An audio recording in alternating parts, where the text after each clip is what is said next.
tuned in to Beyond the Known. Imagine this. Aliens from Sirius once lived among a remote African tribe. Sounds unbelievable, right? Especially when we're talking about the Dogon people, who for centuries lived in small, isolated villages, without modern technology, without telescopes, without even written language. Yet somehow, these so-called primitive people describe the Sirius star system with an accuracy that science only confirmed in the 20th century. How could that be? Welcome to this episode of Beyond the Known. Today, we delved into the Dogon people of Mali and their astonishing knowledge of the Sirius star system, a knowledge so precise it has led some to suggest extraordinary explanations. We will begin by examining who the Dogon are, their history, and their cultural traditions. Next, we will explore the remarkable claims preserved in their oral lore, followed by the scientific discoveries that seem to confirm them. Finally, we will review the grounded explanations offered by scholars and skeptics, leaving you with the lingering mystery that continues to challenge our understanding of history and the cosmos. Before we get carried away with star maps and cosmic visitors, let's ground ourselves for a moment. Who exactly are the Dogon people, and why does their story matter so much? Right. The Dogon are, well, a truly distinctive West African people. You'll primarily find them inhabiting the dramatic sandstone cliffs and escarpments of Bandiagar in Mali. Their homeland itself, it's actually a UNESCO World Heritage Site. It's really a testament to their enduring culture. And what makes their culture so distinct? Well, it's characterized by unique architectural traditions, very intricate rituals, and exceptionally rich oral traditions. These traditions aren't just simple stories, you know. They are meticulously structured systems for preserving ancient knowledge. That's what makes them globally recognize this way of life that has, for centuries, resisted external pressures.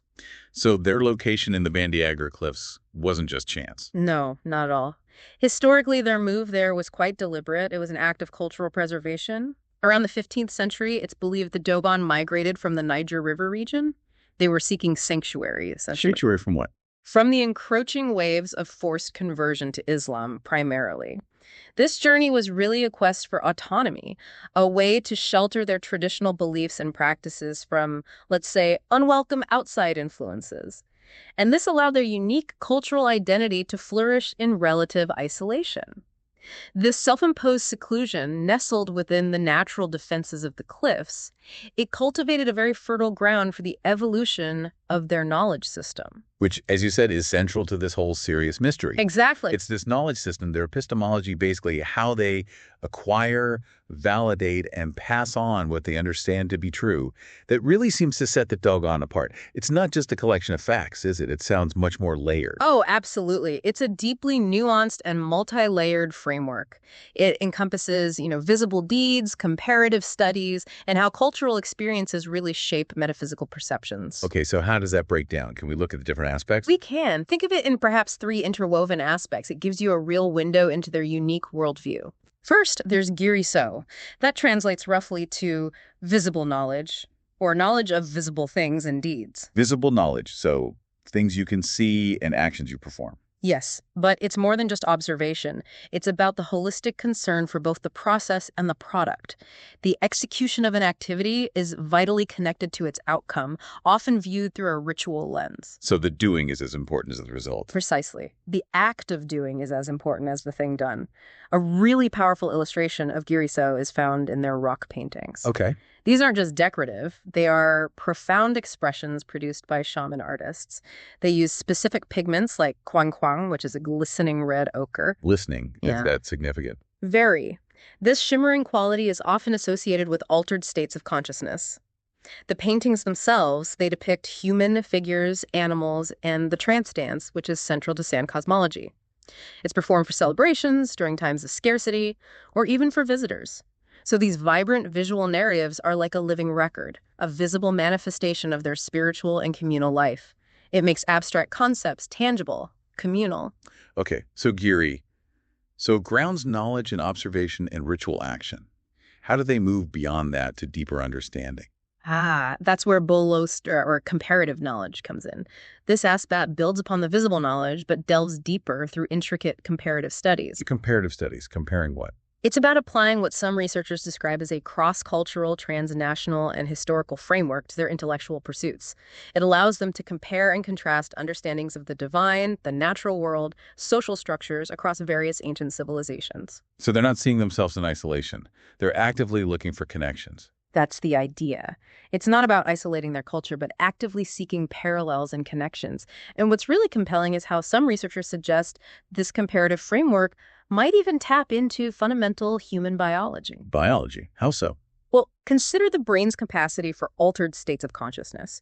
Shamans across different continents report visions of shiny, geometric, luminescent forms, right? These often resemble crystals they use or depictions in ancient rock art. Bolo, so it helps frame these potentially universal human experiences within a broader context. It recognizes that while the neurological capacity might be universal, it's the social and cultural incubation that brings these profound links to the brain into daily life and gives them meaning. So it connects the biological potential with cultural expression. Exactly. It allows for a deeper, more interconnected understanding of shared human experience without minimizing the unique aspects of individual cultures. That's a powerful concept. Linking the individual, the cultural, even the biological was the third aspect. The third aspect is Beneso. This rounds out their epistemology by exploring how cultural experiences dynamically inform and reshape metaphysical perceptions. Okay, how cultural experience shapes their deeper beliefs. Right. This category critically examines the convergence of indigenous practices with external phenomena, many of which have profoundly impacted African cultures. Think about the arrival of Achaemenid, the influences of European Christianity and Islam, the legacies of colonialism, Western technology, tourism. All major disruptions and influences. Absolutely. Beseneso essentially asks, what new knowledge emerges when they survey these complex, often challenging relationships? It speaks to a living, evolving knowledge system, one that's constantly adapting and integrating while trying to maintain its core spiritual insights. And this dynamic framework, this ability to absorb and reshape narratives, that seems crucial when we consider the Dogon's specific claims about Sirius. It's absolutely crucial. Given that sophisticated framework, what's truly fascinating is how Dogon culture seems to represent a kind of spiritual crossroads. It preserves a cosmology that aligns with classic ancient traditions, suggesting deep historical roots, not something entirely unique or sprung from isolation. And you mentioned Egypt earlier.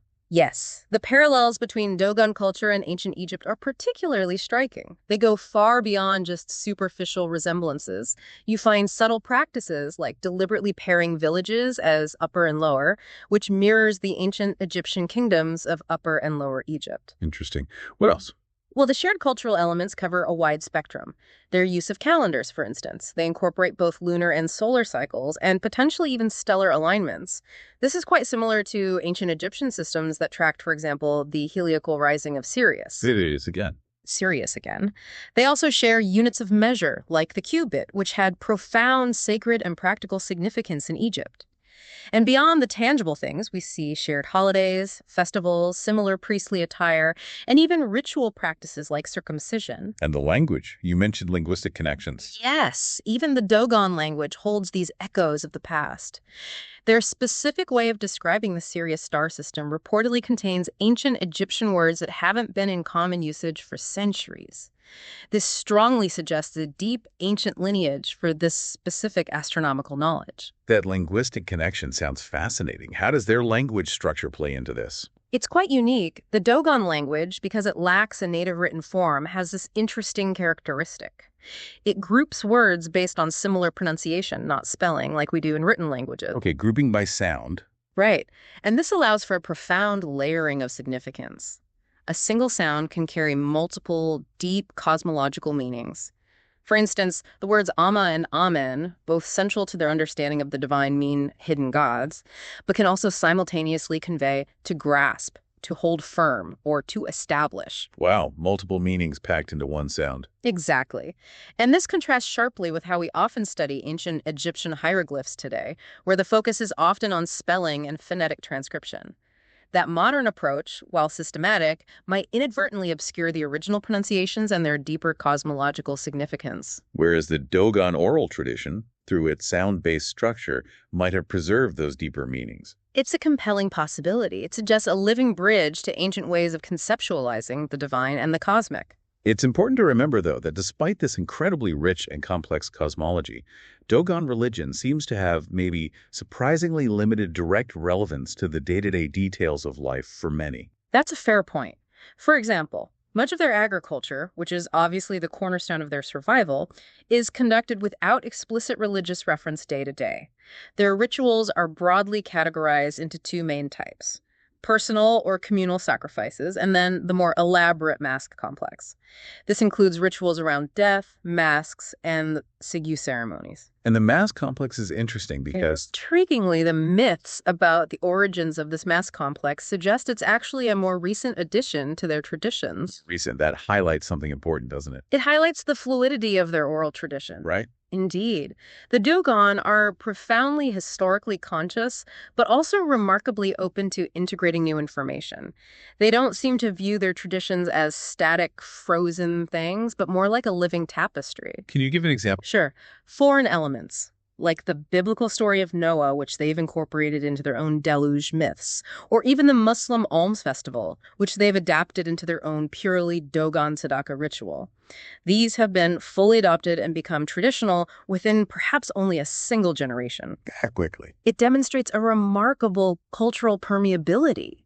Their oral traditions can seamlessly absorb and reshape narratives, filling gaps in their origin stories without necessarily distinguishing between knowledge passed down from countless ancestors and information picked up from newcomers. And that openness to adaptation, as we'll see, becomes a really critical point when we try to understand this serious mystery. Absolutely critical. Now that we have a picture of who the Dogon are, their traditions take on a new weight. Because tucked within those traditions are claims so astonishing, they seem impossible for an isolated pre-modern people to know. This is where we get to the core of it. The central claim that really ignited this whole mystery revolves around Sirius A. That's the brightest star in their sky, which they call Sigitolo, or sometimes Danatolo, the hunter's star. Okay, observing the brightest star isn't unusual. Many cultures did that. Correct. But what is truly astonishing is their detailed knowledge of an invisible companion star, one they call Potolo. Potolo. That's Sirius B, the one you can't see without a telescope. Exactly. Sirius B, utterly undetectable to the naked eye. Their oral traditions speak extensively about this unseen celestial body, and with striking precision. What kind of precision are we talking about? Well, the Dogon assert that Potolo is minuscule, yet extraordinarily heavy, and it orbits Sirius A. Tiny and heavy. Yes, and some of their accounts even try to quantify this density.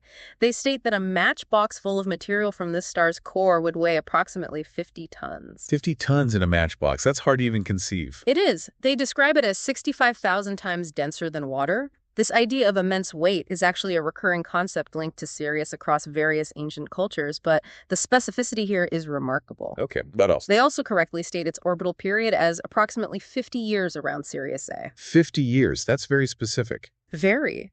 And intriguingly, their lore sometimes describes this period as being counted double, that is, 100 years.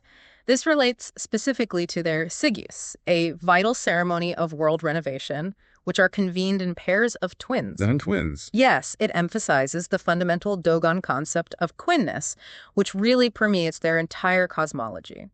And this numerical significance, 50, it extends into other mythologies too, like the 50 great gods in some traditions, or the 50 Argonauts in Greek myth. That's already mind-boggling.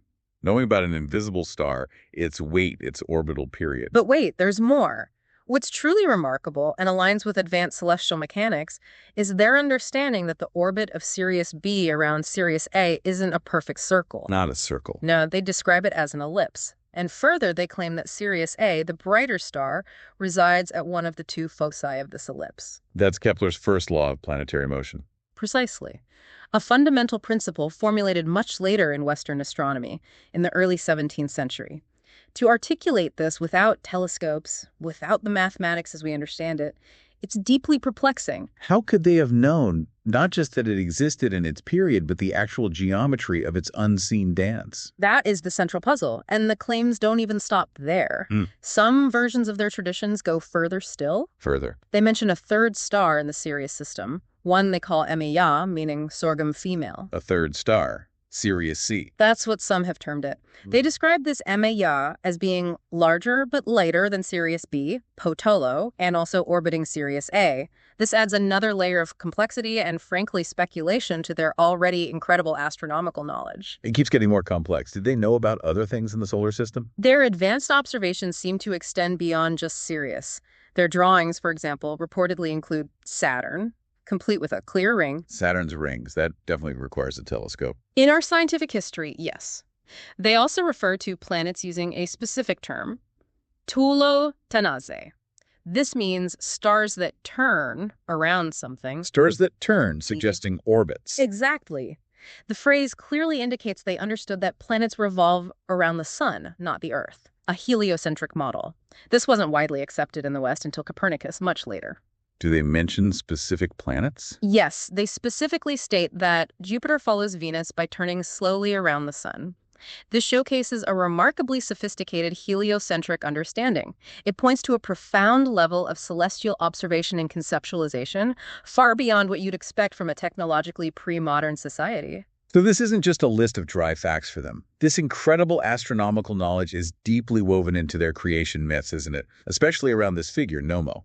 Absolutely. Nommo is central, described as the first living creature created by the sky god Amma, their supreme deity. Amma later transformed and multiplied Nommo into 4 pairs of twins. Okay, and where does Sirius come into the Nommo story? Well, the Dogon claim a pretty remarkable extraterrestrial origin story for these beings. The Nommos, they say, were inhabitants of a world orbiting the star Sirius, or, more specifically in some accounts, Sirius C, MEA. Inhabitants of a world near Sirius. And these Nommo beings, in Dogon lore, reportedly descended from the sky. Their arrival was dramatic in a vessel described as rotating, accompanied by fire and thunder. Like a spaceship arrival story. It certainly sounds like one. And critically, they required a watery environment to live. That's why they are often depicted as amphibious figures, part human, part fish. Amphibious, like the Sumerian Oans. Exactly like Oannes, who was also amphibious and credited with founding civilization. The Nommo are similarly described as saviors and spiritual guardians. There are phrases like, they divided his body among men to feed them, giving all his life principles to human beings. Wow, that sounds very symbolic, almost Christ-like. There are parallels drawn. The Nommo are linked to the origin of the first Dogon, their revered religious leader, and they are believed to have been crucified, resurrected, and are expected to revisit Earth in human form, bringing a renewed era of wisdom. So this incredible preservation, all these intricate details about invisible stars, orbits, density, planetary motion, these Nommo stories passed down purely through oral traditions and rituals. For centuries, yes. Centuries before Western science achieved similar insights with modern instruments. That's what truly forms the core of the Sirius mystery. It really challenges our fundamental understanding of how knowledge can be acquired, preserved, and transmitted across generations without writing or technology. It absolutely does. And here's where things get truly unsettling. Modern astronomy, with all its telescopes and physics, eventually confirmed what the Dogon had been saying for generations. Right. The story in Western astronomy, interestingly, begins not with actually seeing Sirius B, but with brilliant deduction. Deduct? Yes. The German astronomer Friedrich Wilhelm Bessel. He was known for his incredibly meticulous work.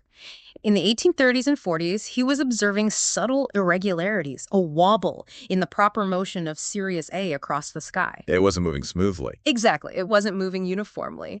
Through precise observations and very careful calculations, Bessel theorized in 1844 that this perturbing effect could only be caused by the gravitational pull of an unseen companion star. He figured out there must be something there, even though we couldn't see it. Precisely. He deduced that this invisible star orbited Sirius A with a period of approximately 50 years.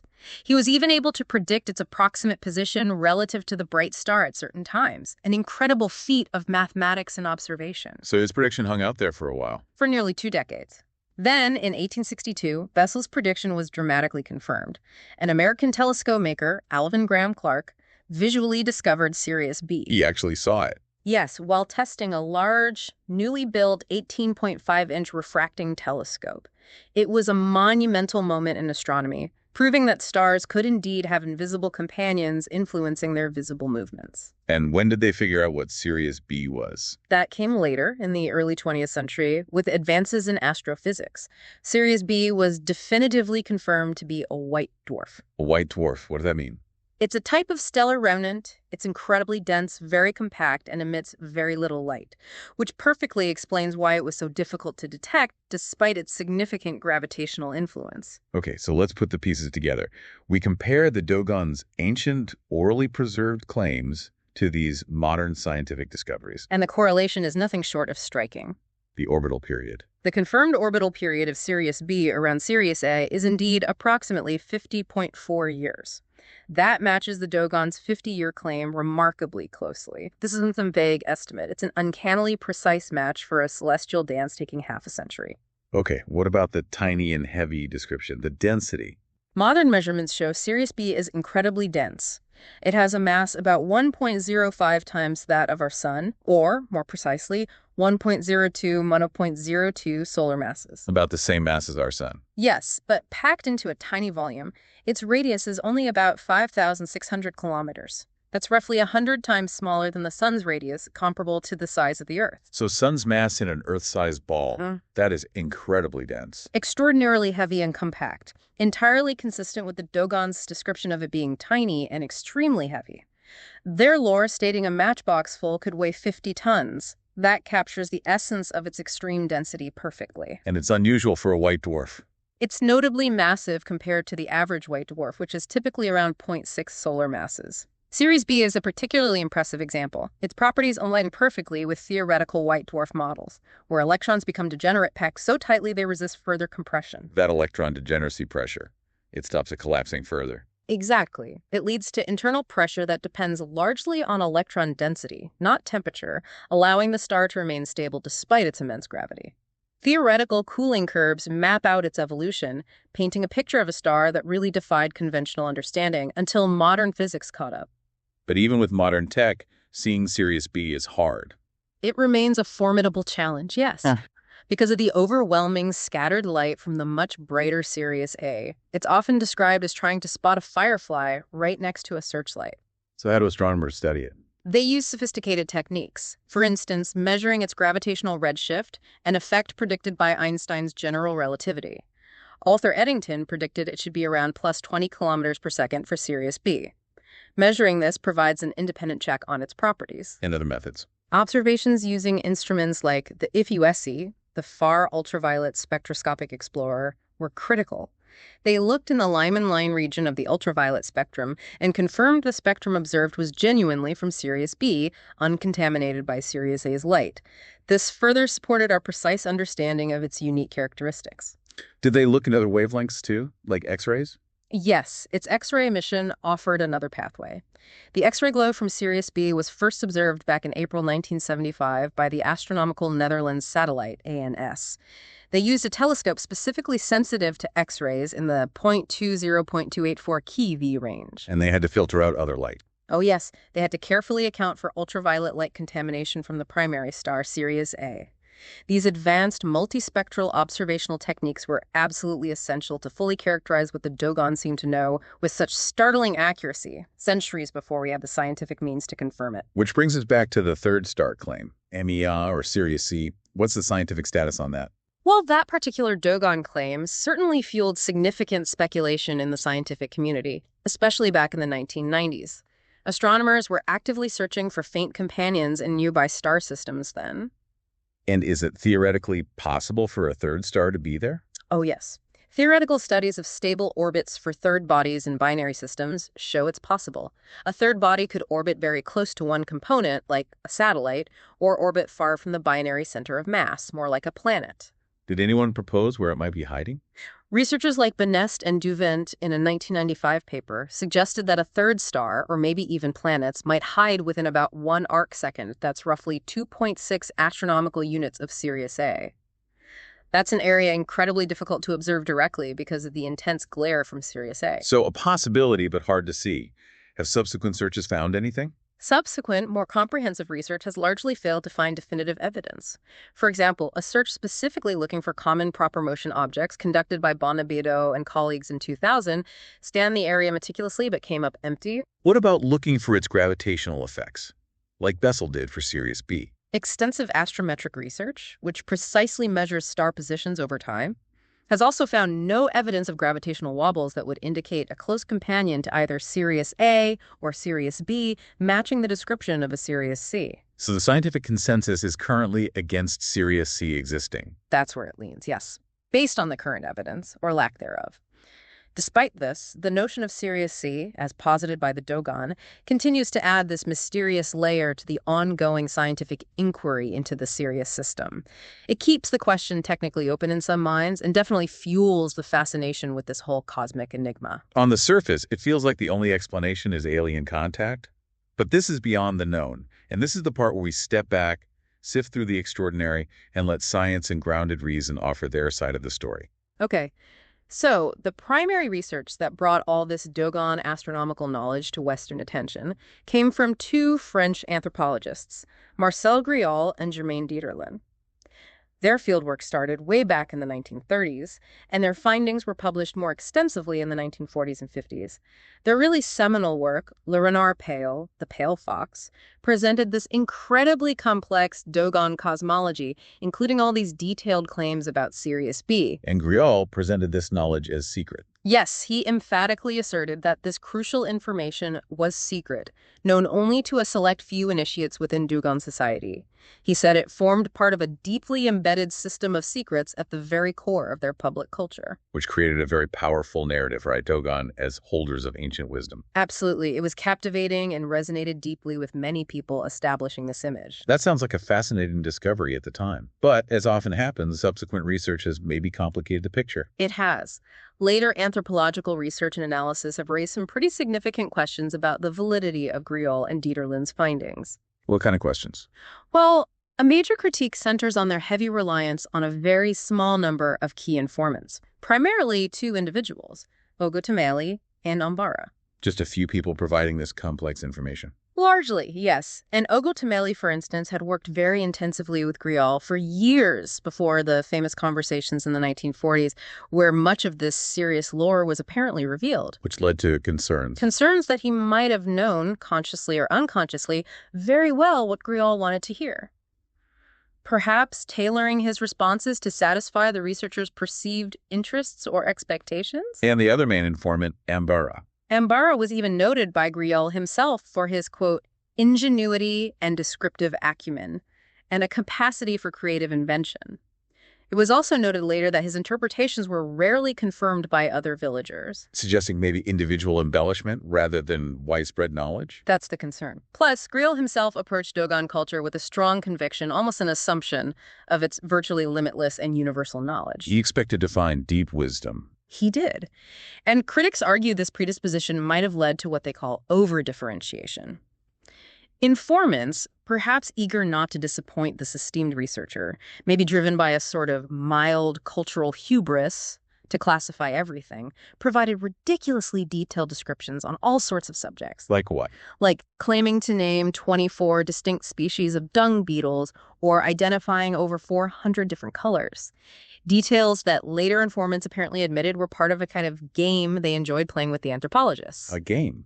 That casts some doubt on the precision of the astronomical claims, too, potentially. It does raise questions. Critics also pointed to a significant lack of what they called material grounding in Griaule's work, things like socioeconomic data, or clear links between the complex ideology he described and the actual social structure. This made the Dogon, as depicted by Griaule, seem somewhat anomalous compared to other African cultures where those connections are usually more evident. So these critiques led to follow-up research. They did. Anthropologist Walter van Beek, for instance, undertook new field work among the Dogon in 1991. He went specifically looking for evidence of this serious knowledge that Griaule had reported decades earlier. And what did Van Beek find?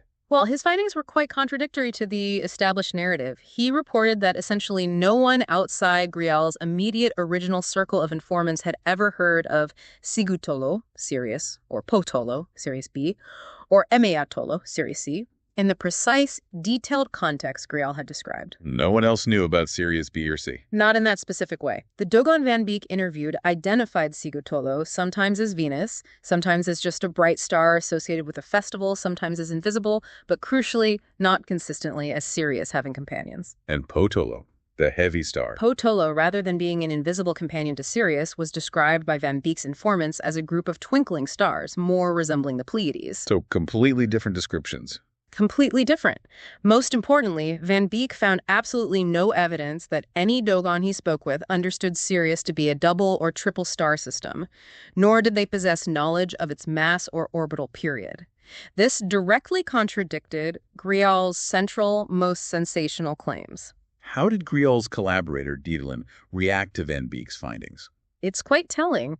When Van Beek later presented his findings to Germaine Dieterlen, her primary response wasn't a scientific rebuttal or a defense of their data.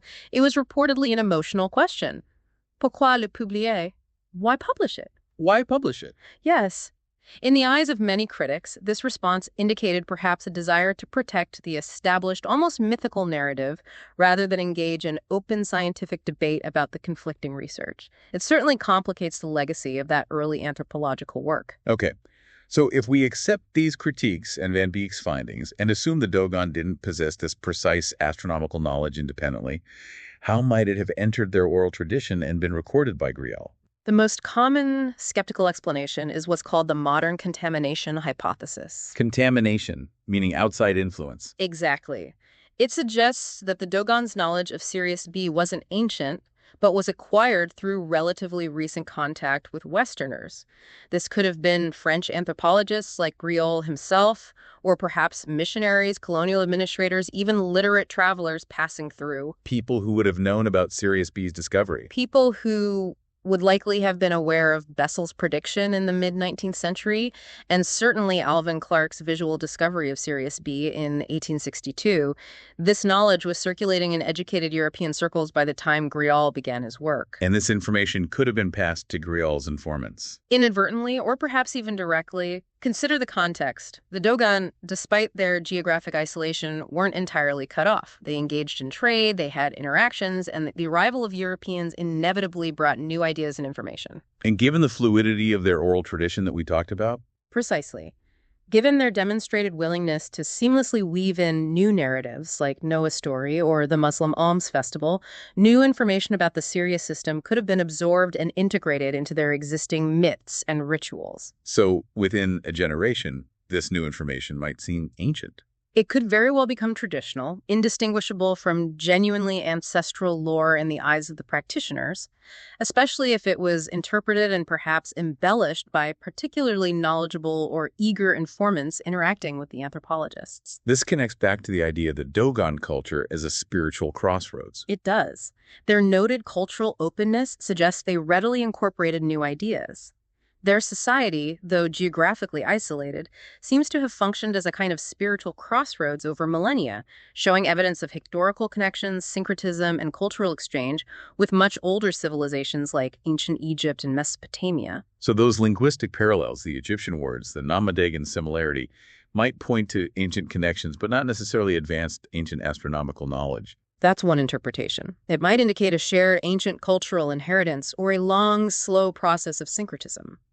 In this view, existing astronomical observations, perhaps more general observations of Sirius's importance, less precise than Grial claimed, could have blended with these other external cultural narratives over vast stretches of time, forming a rich composite mythology that then encountered and absorbed modern scientific insights about Sirius B when Europeans arrived. Okay, but this raises a fundamental question. Why would the Dogon, or any ancient culture for that matter, be so interested in Sirius in the first place? Does that require aliens? Not necessarily. While it doesn't confirm alien contact, it's undeniable that ancient cultures worldwide observed the sky with meticulous attention. They integrated celestial phenomena into their understanding of time, religion, agriculture, their whole worldview. Can you give some examples? Sure. Think of the Minoans aligning their palaces with moon and sunrises. Or the ancient Egyptians, whose temples were often astronomically oriented for events like solstices, or specifically the heliacal rising of Sirius, which they called Sopdet, or Sothis. Which marks the Nile flood, right? crucial for survival. Absolutely crucial. Even the Inuit use stars to track time during the long, sunless Arctic months. Human societies everywhere developed intricate cultural astronomies. The Dogon's keen interest in Sirius fits squarely within this broader human tendency to seek meaning, order, and utility in the night sky. So their focus on Sirius is understandable, even if the specific advanced details reported by Griol are contested. Exactly. The focus itself isn't the mystery. It's the claimed precision of the knowledge that fuels the debate. And we also have to consider the nature of oral tradition itself. We absolutely do. The inherent unreliability, or perhaps mutability is a better word, of memory and interpretation in purely oral traditions plays a significant role here. How so? Well, the selective nature of oral transmission means details can shift, get emphasized differently, or even drop out with each retelling over generations. Combine that with the possibility of leading questions from early enthusiastic researchers like Griol. Who might have been looking for confirmation of his own ideas? Potentially. It could have inadvertently shaped the narratives that were recorded.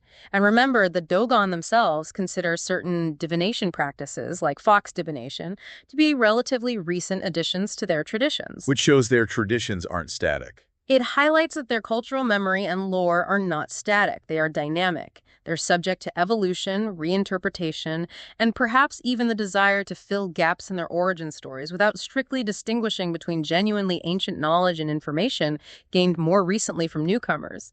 The very nature of oral transmission, while incredibly powerful for cultural cohesion, presents real challenges for verifying the precise historical origins and the scientific integrity of complex information claimed to span centuries. So where does this leave us with the Dogon and Sirius?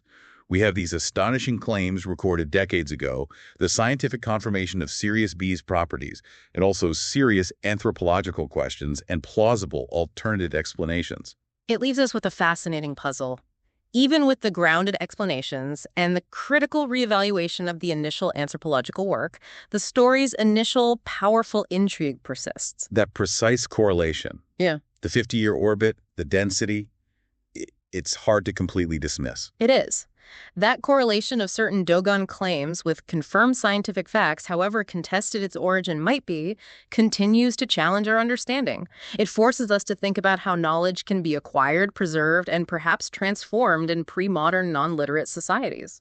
It leaves us with a profound sense of wonder, really, about the limits of human observation, maybe, the enduring power of myth and this complex interplay between cultural narratives and scientific discovery. The Dogon and Sirius mystery remains one of the most fascinating crossroads of myth, science, and speculation. Were they visited by star beings, or are we seeing the blending of ancient storytelling with modern astronomy? The answer may lie somewhere in between. That's it for this journey beyond the known. If the unknown calls to you, do not forget to like, subscribe, and follow. There is so much more waiting to be discovered. And if you really want to help us out, consider becoming a member. With Secret Passage, you will unlock early access to episodes, our audiobook library, Audiobook Underground, and a rotating list of curated wonders, which are other videos we recommend for curious minds. For those who want it all, Vault Access gives you everything, plus a board seat where you can request topics for us to explore in future episodes. Your support keeps the adventure alive.